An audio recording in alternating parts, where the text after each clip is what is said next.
Alia ভাটের pregnancy news চারিদিকে ছড়িয়ে পড়েছে, কিন্তু আমরা এখনও পর্যন্ত জানতে পারিনি যে এটা সত্যি কি না। কারণ আলিয়া ভাট আর রণবীর কাপুরের তরফ থেকে এটা এখনও তারা জানায়নি যে এটা সঠিক খবর কিনা। দুজনেই খুব ব্যস্ত মানুষ। আলিয়া ভাট আর রণবীর কাপুর তারা তাদের মুভি নিয়ে ব্যস্ত।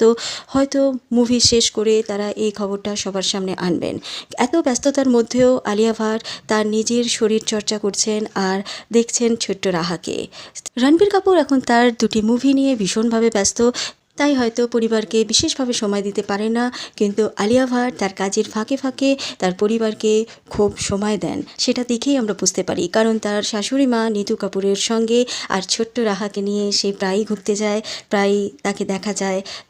কিছুদিন আগে পর্যন্ত ছোট্ট রাহা আর নিতু কাপুরকে নিয়ে আলিয়া ভাট কোথাও একটি গিয়েছিলেন, কোনো রেস্টুরেন্টে গিয়েছিলেন, সেই পিকচার খুব ভাইরাল হয়েছে, আমরা সেটা দেখেছি। আলিয়া ভাটের প্রেগনেন্সি কাপুর ফ্যামিলিতে একটা খুশির খবর। আবার কাপুর ফ্যামিলিতে একটা অনুষ্ঠান আমরা দেখতে পাবো খুব সুন্দরভাবে। আলিয়া ভাটের এত ব্যস্ততার মধ্যেও আমরা দেখি রাহার জন্য স্কুলে টিফিন বানাচ্ছে, রাহাকে নিয়ে স্কুলে যাচ্ছে। ফ্যামিলিকে ভীষণ ভালোবাসে, ফ্যামিলিকে সময় দেয়, তাদের সঙ্গে সময় কাটানোর চেষ্টা করে। বিশেষ করে ছোট্ট রাহার সঙ্গে তার সময় কাটানোর মুহূর্তগুলো আমরা সব সময় দেখতে পাই। আলিয়া ভাটের আগামী দিনগুলো খুব সুন্দর হোক, খুব ভালো থাকুক। ছোট্ট রাহা খুব ভালো থাকুক। ভিডিওটা ভালো লাগলে একটা সাবস্ক্রাইব করে দেবেন। ততক্ষণের জন্য টাটা।